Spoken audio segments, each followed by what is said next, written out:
Perkenalkan, nama saya Ismatul Maula dengan NIM 211030113. Di sini saya akan mempresentasikan judul buku yaitu Jurnalisme dan Media Baru. Sebelumnya di sini saya akan mempresentasikan yang sub pertama. Di sub pertama ada 2 pembahasan. Yang pertama, mengubah bercerita dari pencitraan omnidireksional ke augmented reality. Dan yang kedua, menilai keadaan jurnalisme online. Ya, yang pertama, mengubah bercerita ke augmented reality, ya seperti augmented reality sendiri itu seperti apa? Itu augmented reality merupakan salah satu teknologi yang menggabungkan objek virtual dengan objek nyata. Jadi ada 2, objek virtual dan objek nyata. Salah satu bidang yang menggunakan AR ini adalah bidang pendidikan. Digunakan sebagai alat bantu untuk pembelajaran yang mudah memahami atau lebih memahami atau seperti memahami materi yang telah diberikan atau disampaikan oleh guru. Jadi kan tadi yang awal ada dua, satu virtual dan nyata. Dan yang kedua yaitu menilai keadaan jurnalisme. Nah, seperti apa mengenal keadaan jurnalisme itu? Yang langkahnya yaitu adalah mencari merek yang dapat dikenali dan terpercaya. Seperti cari yang mudah terkenal gitu. Jadi kalau terkenal kan orang-orang jadi ini mereknya berkualitas gitu. Jadi mencari merek yang dapat dikenali dan terpercaya dulu, baru nanti keadaannya dilihat, ini berarti terjamin ya keadaannya. Nah, seperti itu keadaan jurnalisme online. Selanjutnya adalah yang sub kedua yaitu mengubah cara kerja jurnalis. Yaitu ada 2 pembahasan juga. Yang pertama, alat untuk pengumpulan berita, dan yang kedua, panduan lapangan wartawan untuk internet. Nah, yang pertama adalah alat untuk pengumpulan berita, yaitu alat digital untuk pengumpulan berita seperti komunikasi, pengeditan, dan produksi. Nah, produksi yaitu menjadi semakin portabel, murah, dan kuat untuk memberikan jurnalis di lapangan kemampuan yang sama dengan mereka di ruang berita pusat yang tergolong. Nah, jika digabungkan alat-alat tersebut yang tadi seperti pengeditan, berita, komunikasi, jika digabungkan jadi memberikan teknik yang semakin efektif kepada jurnalis untuk menemukan sumber yang beragam dan dapat diandalkan. Jadi ketika sudah pengumpulan berita tadi yang alat-alat sudah ditemukan, jadi semakin tekniknya semakin efektif dan juga dapat diandalkan, jadi semakin mudah gitu. Dan yang panduan lapangan wartawan untuk internet yaitu yang pertama ya harus memeriksa alat untuk akuisiasi dan pemrosesan gambar di mana wartawan berinteraksi langsung dengan isi gambar tersebut. Jadi harus periksa dulu alatnya seperti apa gitu. Dan yang kedua yaitu meninjau alat untuk memproses catatan tulisan dan konten audio. Jadi ditinjau dulu alatnya, kayak kalau menulis misalnya kayak gimana, ke konten audio. Dan yang ketiga, menganggap jurnalis bergerak sebagai sistem terintegrasi pengumpulan berita dan produksi untuk reporter di lapangan. Jadi ditanggapi dulu seperti apa. Jadi bergerak di sistem ya, integrasi itu pengumpulan beritanya bagaimana gitu. Jadi itulah panduan lapangan wartawan untuk internet. Selanjutnya ialah sub materi yang ketiga, yaitu restrukturasi ruang berita dan industri berita. Ada 2 pembahasan juga. Yang pertama, ruang berita untuk zaman baru, dan yang kedua, televisi digital dan berita di video. Nah, seperti apa ruang berita untuk zaman yang baru? Ayo, seperti apa? Nah, ruang berita untuk zaman baru ialah ruang berita di mana ketika kayak ada berita-berita baru, seperti ada yang viral gitu. Jadi wartawan kayak pasti kan harus nyari tahu ya, harus kita gimana tuh ya titik letaknya berita yang baru itu. Nah, jadi ruang berita untuk zaman baru seperti itu, mencari berita yang terbaru saat ini, terus sekarang ini, seperti itu. Ruang berita untuk zaman baru seperti itu. Jadi kita mencari ruang berita yang baru seperti itu, ruang berita untuk zaman baru itu. Ya contohnya kayak yang saya tadi jelaskan, yaitu seperti berita yang viral, berita yang saat ini, yang terkini itu seperti apa beritanya. Nah seperti itu. Yang kedua itu televisi digital dan berita video. Itu berbeda ya, televisi digital berbeda, berita video juga beda pengertian. Nah kalau televisi digital itu seperti TV yang kita gunakan di rumah gitu. Nah TV digital adalah sinyal yang dipancarkan dari kedua siaran tersebut, seperti itu. Nah TV digital dapat memproses sinyal digital dan analog sekaligus. Ya sama seperti kayak yang kalau kita di rumah itu kita tonton TV, nah seperti itu TV digital. Nah kalau video berita itu bertujuan memaparkan sebuah berita. Nah kalau video berita beda lagi kalau video dokumentasi. Nah kalau video dokumentasi bertujuan untuk merekam sebuah kejadian atau peristiwa dalam kehidupan sehari-hari.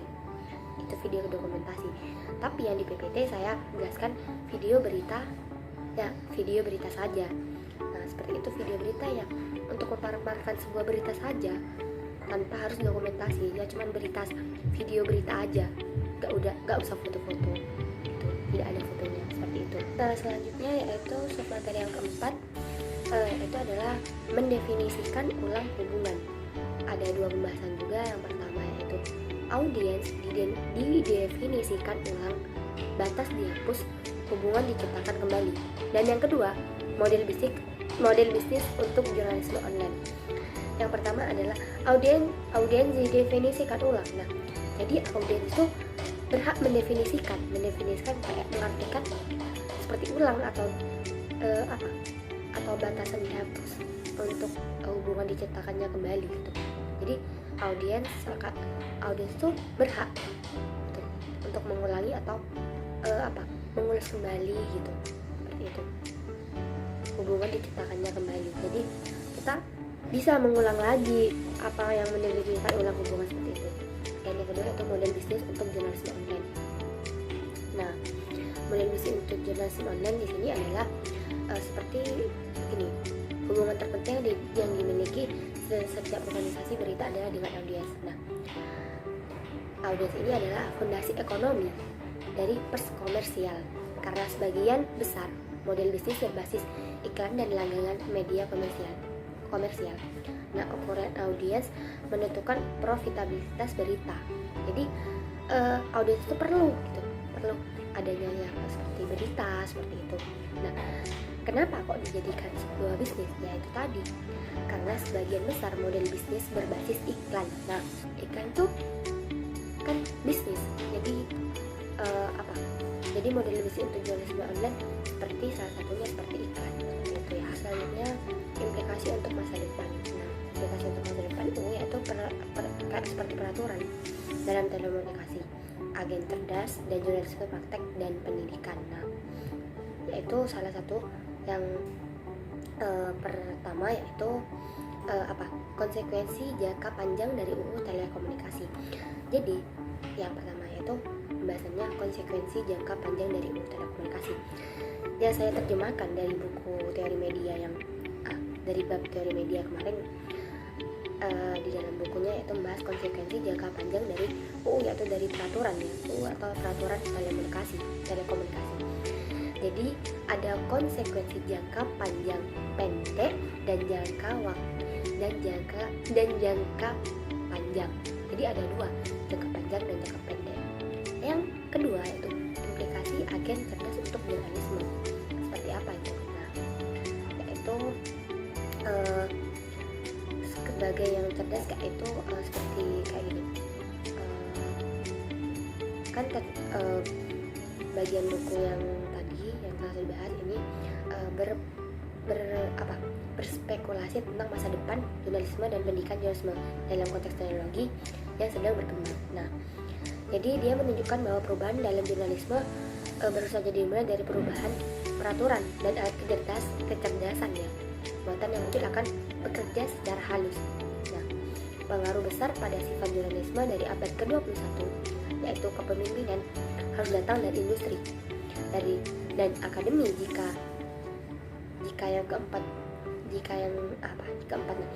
kepemimpinannya sudah datang. Jadi kita harus cerdas, harus seperti seperti cepat lah, seperti itu yang dimaksud implikasi agen cerdas untuk jurnalisme. Jadi kalau sudah jurnalisme itu kan teknologi semakin canggih dan juga semakin cerdas, seperti itu. Selanjutnya itu yang ketiga, media baru dan pendidikan jurnalisme. Nah, media baru dan pendidikan jurnalisme itu seperti apa ya? Nah, saya akan membahasnya itu. Media baru dan pendidikan jurnalisme, yang pertama itu yang saya terangkan, yang saya bahas ini terjemahan dari kemarin juga ya. Tapi ini memberikan peta jalan kontekstual singkat kelangsungan media baru dan berspekulasi tentang beberapa implikasi media baru untuk jurnalisme dan pendidikan komunikasi massa.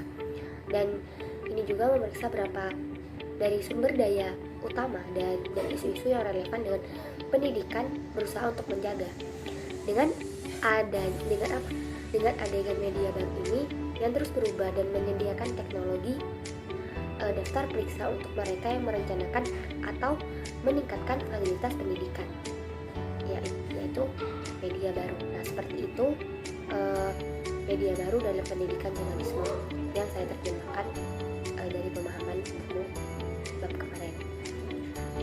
Selanjutnya prospek kerja di jurnalisme online. Apa sih prospek itu? Nah, prospek adalah peluang yang terjadi karena adanya usaha seseorang dalam memenuhi kebutuhan hidupnya, juga untuk mendapatkan profit atau keuntungan. Jadi prospek adalah peluang yang terjadi ada dengan usahanya kita untuk memenuhi kehidupan kita sendiri gitu. Dan kita juga dapat keuntungan dari prospek tersebut gitu. Kan prospek adalah peluang. Jadi peluang kita untuk untuk mendapatkan, karena kita sudah berusaha gitu. Jadi ketika kita sudah berusaha dan kita memenuhi kebutuhannya, kita dapat keuntungan. Nah, seperti itu prospek. Jadi jika disimpulkan seperti kayak prospek kerja di jurnalisme online seperti itu, kita dapat peluang. Nah, dari peluang itu kita sudah berusaha dan kita memenuhi kebutuhannya. Dari kebutuhan itu kita mendapat keuntungan. Nah, seperti itu prospek dan kerja di jurnalistik. Dan itulah bab yang terakhir. Jadi kesimpulan dari buku ini berpendapat bahwa teknologi media baru memungkinkan munculnya bentuk berita baru, mungkin paling tepat digambarkan sebagai jurnalisme kontekstual. Nah, jurnalisme kontekstual menggabungkan tidak hanya kemampuan multimedia platform digital, tetapi juga interaktif, hipermedia, kualitas komunikasi online, dan fitur yang dapat disimpulkan. Nah, seperti itu kesimpulan dari buku yang saya dapat kemarin. Cukup sekian dari presentasi dari saya, kurang lebihnya mohon maaf. Wabillahi taufiq wal hidayah. Wassalamualaikum warahmatullahi wabarakatuh.